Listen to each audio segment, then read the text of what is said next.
കേരളത്തിന് മുകളിൽ കിഴക്കൻ കൊടുങ്കാറ്റ് ശക്തി പ്രാപിച്ചു. വടക്കു പടിഞ്ഞാറൻ മധ്യപ്രദേശിനും കിഴക്കൻ രാജസ്ഥാനും മുകളിലായി ന്യൂനമർദ്ദം സ്ഥിതി ചെയ്യുന്നു.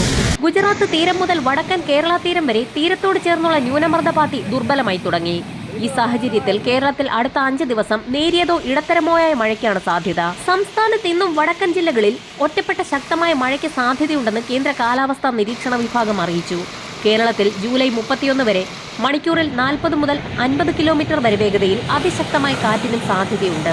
വരും ദിവസങ്ങളിൽ മഴയുടെ ശക്തി കുറഞ്ഞ ശേഷം വരുന്ന ആഴ്ച മുതൽ മഴ വീണ്ടും സജീവമാകും. പൊതുവെ മഴയുടെ ശക്തി കുറഞ്ഞെങ്കിലും വൃഷ്ടിപ്രദേശത്ത് കനത്ത മഴ തുടരുന്ന സാഹചര്യത്തിൽ പരമാവധി സംഭരണശേഷിയിലെത്തിയ 11 ഡാമുകളിൽ റെഡ് അലർട്ട് പ്രഖ്യാപിച്ചു. ഇതിൽ 9 ഡാമുകൾ തുറന്നു. തമിഴ്നാടിന്റെ പറമ്പിക്കുളം അപ്പർ ഷോളയാർ ഡാമുകൾ നിറഞ്ഞതോടെ കേരളത്തിലേക്കാണ് വെള്ളമൊഴുക്കുന്നത്. ഇടുക്കി ഡാമിൽ ബ്ലൂ അലർട്ട് പ്രഖ്യാപിച്ചിട്ടുണ്ട്. ഷട്ടർ വരെ ജലനിരപ്പ് എത്തിയിരിക്കുകയാണ്.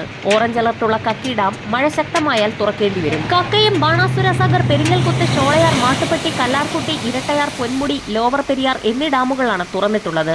2018 പ്രളയത്തിന് ശേഷം ഇതാദ്യമായാണ് ഡാമുകളിൽ ഇത്രയേറെ വെള്ളം സംഭരിക്കപ്പെടുന്നത്. ആശങ്ക ഉയർത്തി മുണ്ടക്കൈ ചൂരൽമല ദുരന്ത മേഖലയിൽ വീണ്ടും ഉരുൾപൊട്ടൽ സാധ്യതയുണ്ടെന്ന് ഗവേഷണ സ്ഥാപനമായ Hume centre for ecology and wildlife ബയോളജിയുടെ മുന്നറിയിപ്പ്.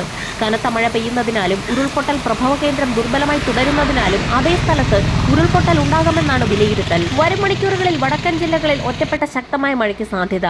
കനത്ത മഴ കണക്കിലെടുത്ത് കണ്ണൂർ, കാസർഗോഡ് ജില്ലകളിൽ ഇന്നും നാളെയും യെല്ലോ അലർട്ട് പ്രഖ്യാപിച്ചു. 24 മണിക്കൂറിൽ 64.5 മില്ലിമീറ്റർ മുതൽ 115.5 മില്ലിമീറ്റർ വരെ മഴ ലഭിക്കുമെന്നാണ് മുന്നറിയിപ്പിൽ വ്യക്തമാക്കിയിരിക്കുന്നത്. കേരള, കർണാടക, ലക്ഷദ്വീപ് തീരങ്ങളിൽ മത്സ്യബന്ധനത്തിന് വിലക്കേർപ്പെടുത്തി.